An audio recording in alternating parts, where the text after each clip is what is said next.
안녕하세요. 정대현입니다. 이번 시간에는 가설 설정 및 검정 전반에 관한 내용으로 학습하시겠습니다. 먼저 우리가 통계는 크게 기술통계학과 추론통계학으로 구분하였습니다. 이 추론통계학이라고 하는 것은 추정과 가설 검정이 필요합니다.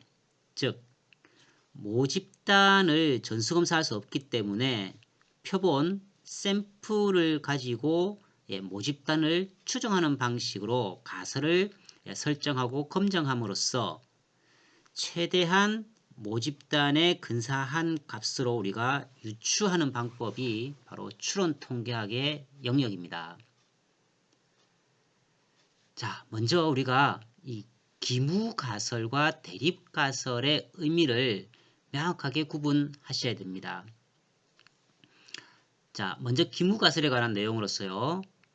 유효한 반박 증거가 있기 전까지 진실이죠.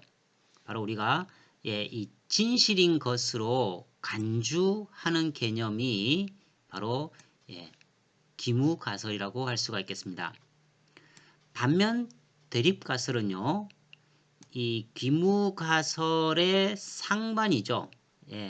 반대되는 개념으로서 우리가 대체가설 혹은 영구가설이라고 하는 표현을 함께 사용하고 있습니다. 귀무가설은 부등식이죠. 부등식으로 표기를 한다.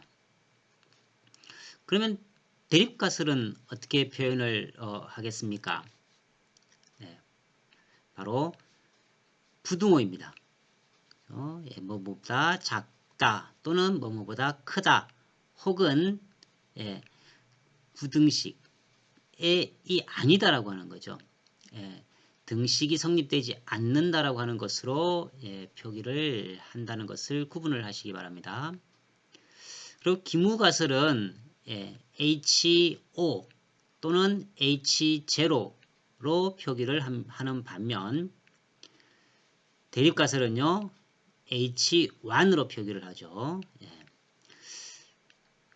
하나 예를 보시면 귀무가설 HO 뮤는 예를 들어서 280이라고 했을 때에 대립가설은요 H1으로 표기한다 했죠. H1은 뮤는 280이 아닐 것이다 라고 하는 것과 같이 귀무가설을 설정을 하고 대립가설을 함께 우리가 설정을 해야 됩니다. 뭐 이렇게 지금 현재 설명이 된 상황에서는 여러분들이 굉장히 혼란스러우실 건데요. 뒤에 예시 등을 통해서 여러분들이 명확하게 제일 먼저 추정에 있어서는 귀무가설과 대립가설을 설정한다 라고 하는 것을 먼저 인식을 하시기 바랍니다. 자, 가설 수립입니다. 다음 각 상황에 대해서 앞서 언급된 기무가설과 대립가설을 한번 수립해 보시기 바랍니다. 첫 번째, 월평균 판매량이 30대 이하인 A자동차 회사는 새로운 마케팅 정책을 펼치고 한 달이 지났다. 새로운 마케팅 정책이 효과가 있었는지 여부 판단을요 통계학적으로 해보자는 겁니다. 자, 귀무가설을 설정을 어떻게 했습니까? 자, 30 이하 대립가설은요 30보다 클 것이다 라고 설정을 했습니다. 여러분들이 여기서 꼭 하나 기억하셔야 될 내용은요 대립가설 혹은 기무가설을 설정할 때 굉장히 혼란스러울 수가 있어요. 그래서 여러분들은 반드시 이 대립가설을 먼저 설정을 하시기 바랍니다. 대립가설은 정확하게 설정하기 위해서는요. 내용을 잘 보셔야 돼요.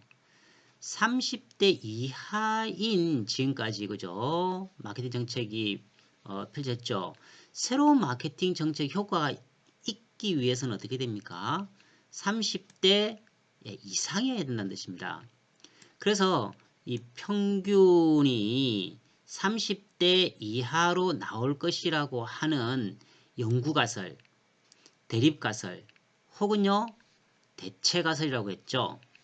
여러분들이 어떠한 방법으로 기무가설 혹은 대립가설을 설정하셔도 상관없습니다만 대립가설은 명확하게 여러분들이 이 질문 내용을 보시면 어느 정도 가능하실 수가 있어요. 그래서 가능하면 대립가설을 명확하게, 즉 이 연구의 목적이 무엇인가를 잘 읽어보시면 대립가설을 여기서는 30 이상이 나올 것이라고 하는 것으로 설정해야 한다는 것을 여러분들이 인식을 하실 수가 있을 겁니다. 자, 다소 어려울 건데요. 두 번째 내용을 한번 볼까요? 박하설을 생산하는 동화제약은 제품 함량이 표기된 사양과 동일하게 100ml라고 주장을 합니다. 과연 이 회사의 주장이 맞는가를 검증하기 위해서는요. 어떠한 기무가설과 대립가설을 설정해야 될까라고 하는 문제입니다. 자, 이렇게 해놨죠. 이 회사의 목표는 뭡니까? 함량이 항상 일정하게 100이 되어야 된다는 뜻이죠. 즉 기무가설은요 100이라는 뜻입니다.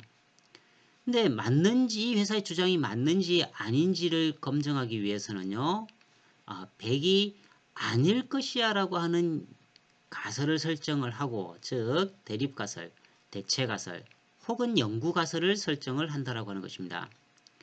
기무가설을 정의를 할 때에 항상 간단한 것으로 해야 돼요. 그리고 항상 얘가 진실일 것이야, 항상 100일 것이야 라고 하는 것이 기무가설이 된다라고 하는 것을 여러분들이 기억을 하시기 바랍니다.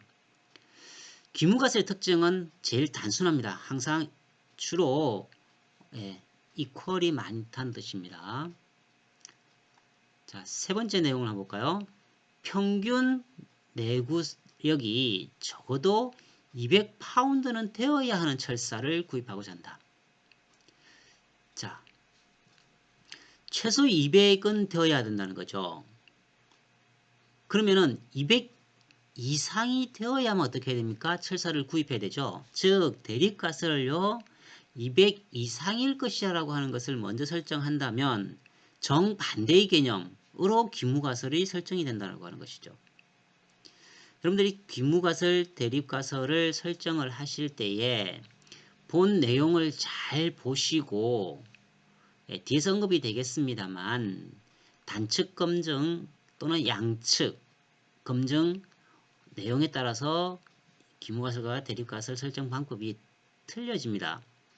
그래서 어떤 방법으로 기무가설과 대립가설이 설정되어야 될지를 눈여겨 먼저 잘 파악하시는 것이 중요하겠습니다. 자, 대립가설, 영구가설이라고 했죠. 내가 지금 연구하는 설문조사를 했던 또는 타당성 검사를 했던 이 연구하려고 하는 이 대립가설은 타당성을 평가하고자 하는 주장으로 구성하게 된다 되어 있습니다. 자, 부품의 평균 길이가 2cm가 아니다 라고 하는 대립가설이 설정되었죠. 그러면 반대의 개념은요 2일 것이라고 할 수가 있죠. 부품의 평균 길이가 2cm보다 크다. 간단하죠. 2보다 클 거야. 반대의 개념은요 작거나 같다라고 기무가설이 설정된다는 뜻이죠. 부품의 평균 길이가 2cm보다 작다. 개념은 간단하죠. H1은요 2보다 작다입니다. 따라서 반대의 개념인 기무가설은요 당연히 HO, 뮤는 2보다 크거나 같다라고 설정하실 수가 있겠죠.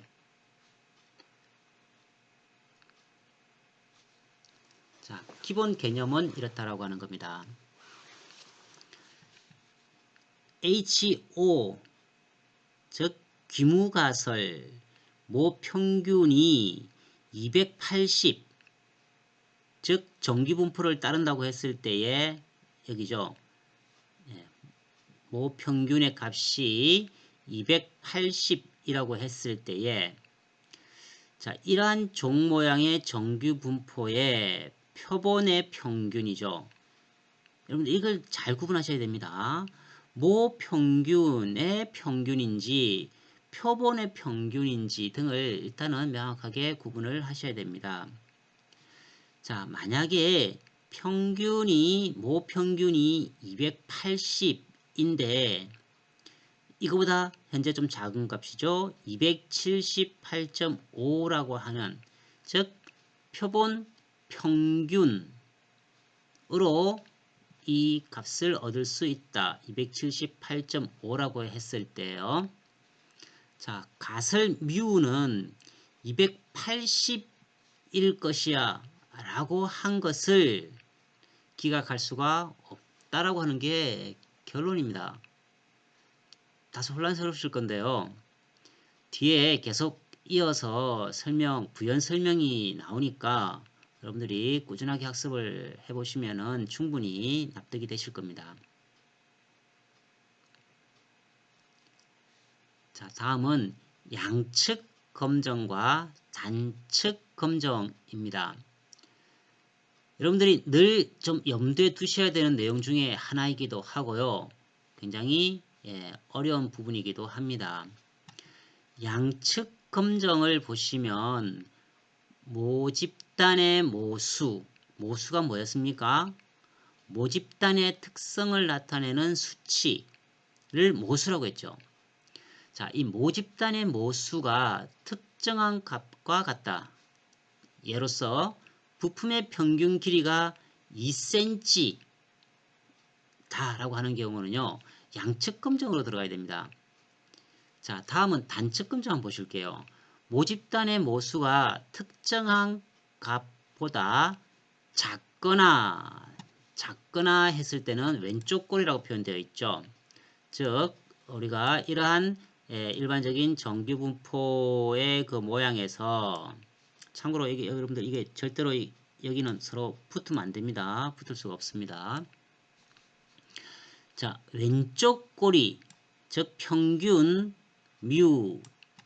평균 우리가 뮤로 표현했죠. 그죠?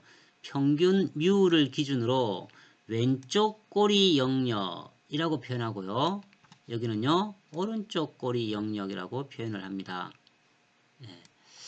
자, 부품의 평균 길이가 2cm보다 평균 2cm보다 크다의 영역과 작다 영역으로서 단측 검정 영역에 해당이 된다라고 하는 것을 구분을 좀 하셔야 됩니다.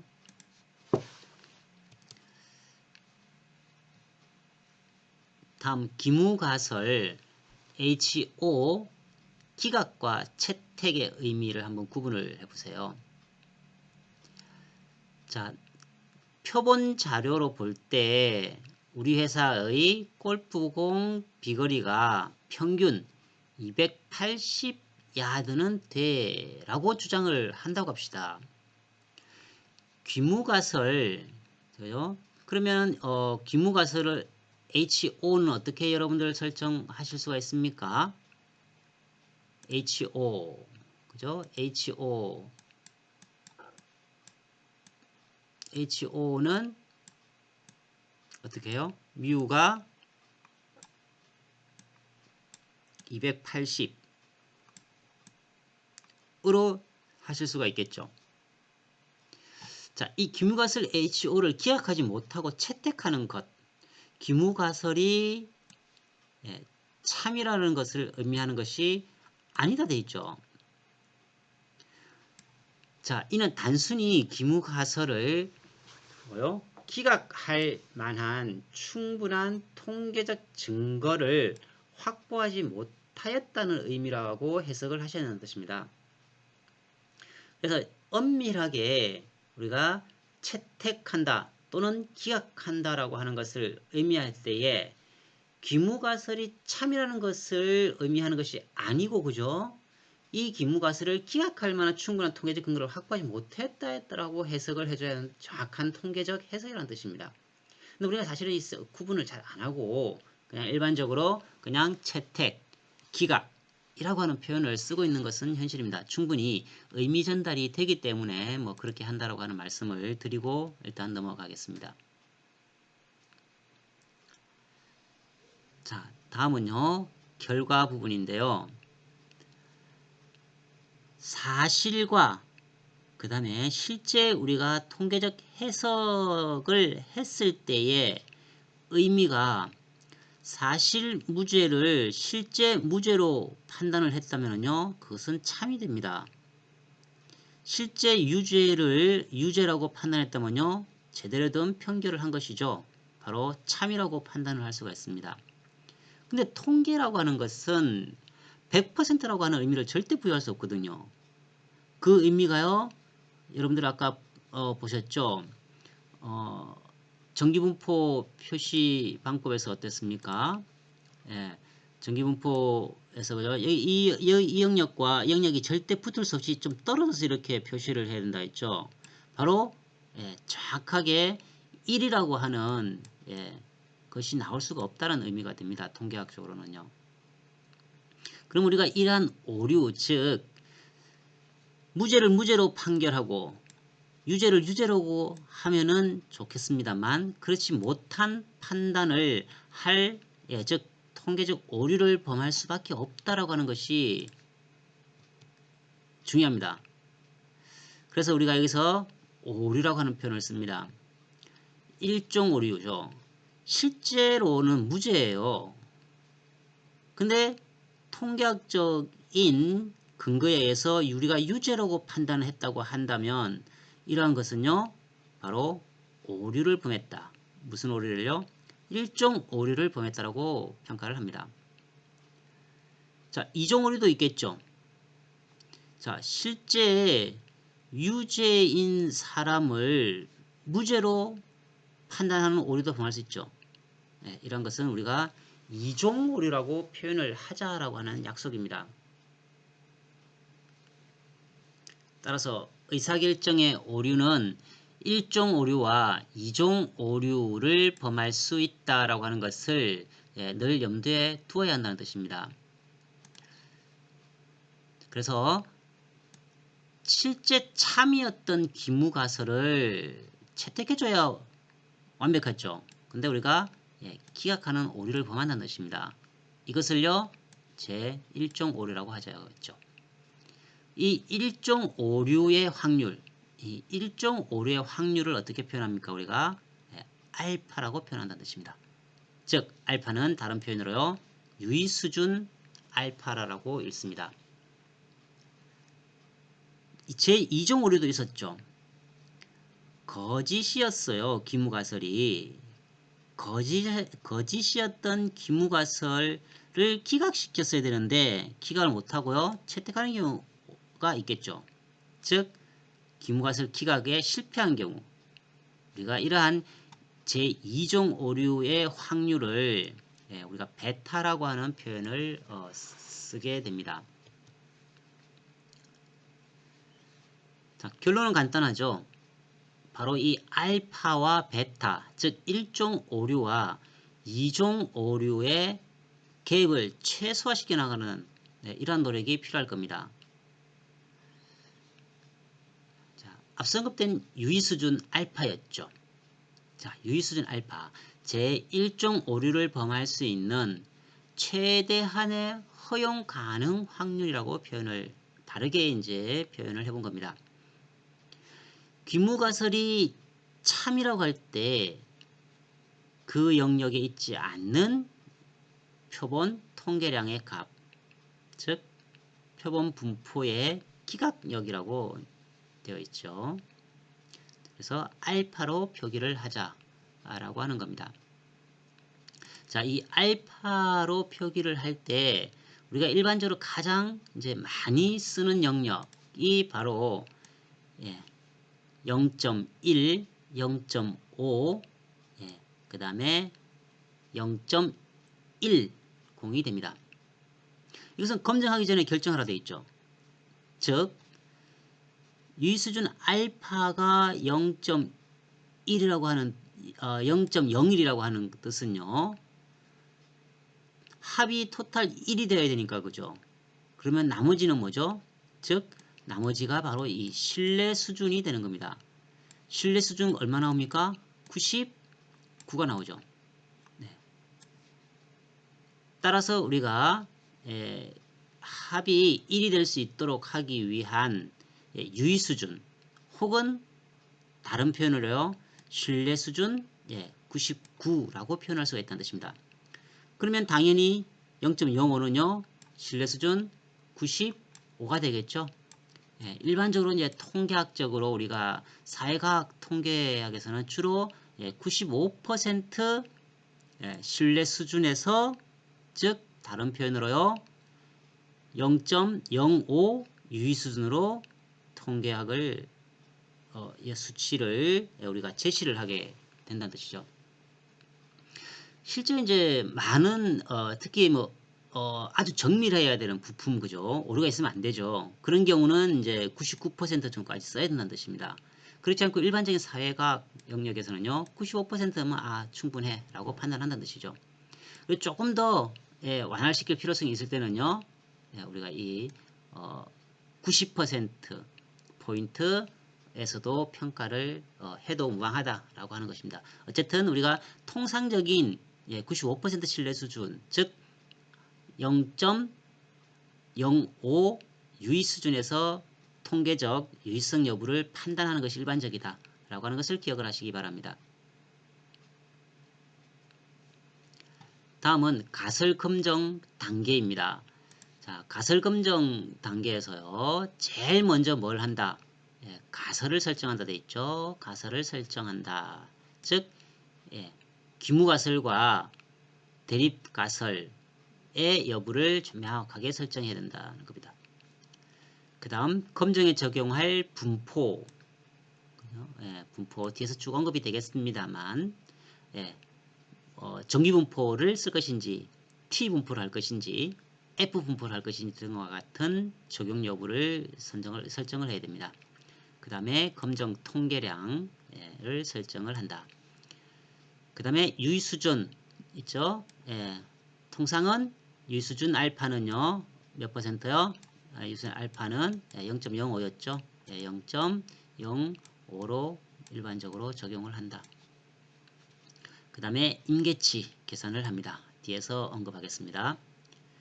그 다음 표본 자료를 수집하여 쭉 통계학 기법을 활용해서요. 검정 통계량을 계산을 하면 됩니다. 컴퓨터로 간단하게 이것은 이루어집니다. 중요한 것은요. 여기서 제시한 검정 통계량을 해석하는 게 중요합니다. 즉 기무가설 기각 여부를 우리가 통계학적으로 판정을 할 수 있는 것이 중요한 거죠. 자, 가설검정 세부 단계로서 기무가설과 대립가설을 설정했다. 가설 검정에 이용될 적용 분포와 검정 통계량을 선택하라. 그 다음에 유의 수준을 지정하고 임계값을 결정한다. 여러분이 통계학 책을 쭉 보시다 보면은 이 가설에 대한 것을 검증이라고 하는 표현을 쓸 때가 있어요. 검정을 쓰셔야 됩니다. 정확하게 가설 검정이라고 하는 표현이 정확한 표현법입니다. 자, 가설검정 세부 단계에서요. 우리가 몇 가지 내용을 쭉 한번 살펴보면요. 크게 두 가지가 있다라고 하는 것을 가장 먼저 여러분들이 구분을 하셔야 됩니다. 검정 통계량 판정법과 P값 판정입니다. 자, 두 개를 다 다뤄보겠습니다만 여러분들이 이 P값 기준 판정법을 가지고 기억을 하시면 절대 혼란이 없습니다. 근데요, 검정 통계량은요, 늘 그 값을 계산을 하고 명확하게 통계 그 채택 여부를 결정을 하는 기법을 터득을 하시기는 좀 어려워요. 근데 P값 기준은요, 늘 일정합니다. 여러분들이 기억이 나시는지 모르겠습니다만 95% 신뢰 수준에서요, P값 얼마였습니까? 기억나시나요? 1.960이었습니다. 이 수치 하나만 기억을 하시면 얘보다 작은지 큰지 여부에 따라서 바로 채택 기각 여부가 바로 확정이 됩니다. 그래서 P값 기준해서 검정 통계량을 가지고 기무가설과 대체가설의 채택 여부가 결정된다라고 하는 것을 기억을 하시면 조금 편하시겠습니다. 자, 한번 검정 통계량 기법을 가지고 하는 것도 함께 한번 살펴는 볼게요. 자, 검정 통계량의 P 값으로 계산을 하라. 그 다음에 끝으로 판단 여부를 결정하게 되어 있습니다. 가설의 채택과 기각. 직관에 근거하여 가설을 채택 또는 기각할 수 없겠죠. 통계 수치에 의해서 한다. 표본 정보에 근거하여 객관적으로 가설을 채택 기각하여야 한다 라고 하는 거겠죠. 자, 앞서 간단하게 언급된 임계치라고 하는 것을 단측 검정과 양측 검정 방법 중에서 양측 검정을 한번 보실게요. 유의 수준 알파가 0.05일 때 G값이 얼마인가? 여러분이 표준 정규 분포의 이 표를 읽으실 줄 알아야 된다는 뜻입니다. 자, 먼저 이 종 모양의 표준 정규 분포 표에서 표준이라고 하기 때문에 평균 뮤가 제로가 됩니다. 그죠? 제로를 기준으로 양쪽은 항상 대칭입니다. 따라서 1이 되기 위해서는요, 한쪽 영역 0.5가 되죠. 그 다음에 이쪽 영역도 0.5가 됩니다. 그러면 알파를 반으로 나눈 2분의 1은요 0.025가 되죠. 그래서 이 영역에 들어가는지의 여부를 우리가 판단한다는 뜻이 됩니다. 그리고 여기에 표준 정규 분포표에 나와 있는 이 수치들은요 바로 이 영역에 해당된다는 것을 꼭 기억을 하셔야 돼요. 자, 보시면은 뭐 예를 들어서 1.96에 해당되는 값이 얼마입니까? 4750이죠. 이와 같이 바로 이 영역에 해당되는 값이다 라고 하는 것이죠. 실제 그러면은 단측 검정에서 이거보다 작다라고 했을 때는요, 이 전체 영역에 되거든요. 그러면은요, 플러스 0.5를 해주셔야 된다는 것을 잊어버리시면 안 됩니다. 자, 따라서 보세요. 0.5죠. 이 영역 전체는 0.5가 되죠. 이쪽 영역 전체도 0.5가 되고요. 따라서 이 0.5에서 여기에 해당하는 값이 0.25가 됩니다. 0.25라고 했을 때 이 값을 빼야 되죠. 따라서 이 영역 값은 얼마가 됩니까? 0.475가 된다는 뜻입니다. 자, 이 0.475의 의미가 무엇일까? 바로 1.96에 해당되는 이 4750을 의미한다라고 하는 것을 꼭 기억을 하셔야 됩니다. 따라서요, 이때 1.96, 즉 유의수준 알파가 0.05, 다른 표현으로요, 신뢰수준 95%죠. 그래서 우리가 어떻게 해야 된다? 이 1.960보다 그죠? 항상 커야만 이 영역 안에 들어가지죠. 기억이 나십니까? 1.960보다 이 수치가 크게 나와야 된다는 뜻입니다. 이 영역 안에 혹은 마이너스 1.960보다 큰 이 노란색 범위 안에 이 G 값이 들어가 주어야 된다라고 하는 거겠죠. 그죠? 자, 다음은 검정 통계량을 이용한 HO 기각. 자, 여기서 굉장히 이제 혼란스러운 게 여러분들이 HO를 기각한다라고 하는 표현은 다른 말로 뭘까요?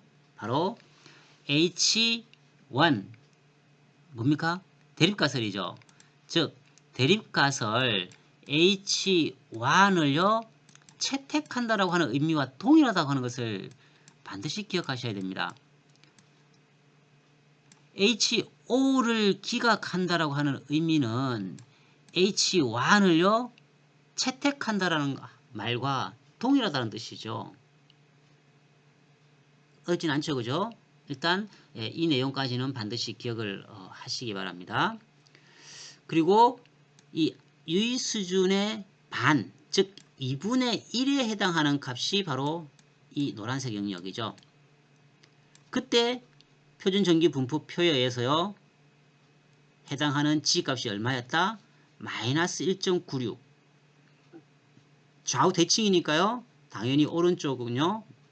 자, 0.025 해당하는 값. 그때 G값은 얼마더라? 1.960이었죠. 앞서 표준전기분포표에서 여러분들이 1.960이 나온다고 하는 것을 보셨습니다. 따라서 여러분들이 반드시 기억하셔야 될 내용은요. 바로 이 노란색 영역은 뭐에 해당된다? 바로 기각역에 해당된다는 것입니다. 기각역, 즉 기각 영역으로서요. 뭐가 기각됩니까? 네, 바로 HO가 기각되는 영역이라고 하는 뜻이죠. 여기 양쪽이죠. 그죠? 지금 현재 양측 검정에 대한 내용입니다. 단측 검정일 땐 또 다르겠죠. 자, HO가 기각된다라고 하는 말은 바꾸어서 설명하면 뭡니까? H1은요. 채택된다라고 하는 게 결론이겠죠. 바로 이 H1 채택 여부를 우리가 논문에서요. 최종적으로 기각 혹은 채택되어서 통계학적으로 의미가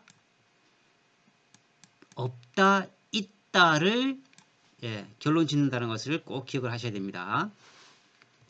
자, 그러면은 문제를 한번 풀어보실게요. 검정 통계량 G값이 다음과 같을 때 귀무가설의 기각 여부를 물어놨죠. 통계학적으로 유의미를 지금 물은 게 아닙니다. 그죠?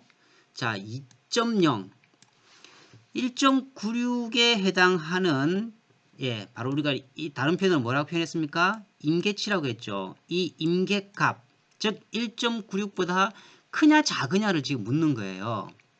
1.96보다 크면은 이 영역에 해당되죠. 즉 기각역 안에 포함돼서요. 뭐가 기각된다? 바로 H5가 기각된다라고 하는 영역 있죠. 반대 개념으로요. H1은 채택이 됩니다. 자, 그러면은 현재 2.0은 정확하게 뭐 어딘지 상관없이요. 그죠? 뭐 이쯤 있다고 하세요. 그러면 2.0이라고 하는 것은 기각역 안에 들어가죠. 따라서 H5가 기각입니다. 그렇지만 통계적 결론 여부는요. 우리가 논문에서 표현할 때는요. H1의 채택 여부에 따라서 기각 혹은 채택 여부를 따진다고 기억을 하셔야 됩니다. 즉, 이 2.0은 통계학적으로 뭐하다? 유의미하게 채택되었다라고 하는 것이 통계학의 결론인 것이죠. 즉, 우리가 이 영구가설이라고 하는 표현을 썼죠. 그죠? 그래서 영구가설, 즉 대체가설 혹은 대립가설의 채택 여부로서 최종적으로 통계학적 유의미 혹은 무의미하다라고 하는 것을 결론으로 낸다고 하는 것을 꼭 기억을 하시는 뜻입니다.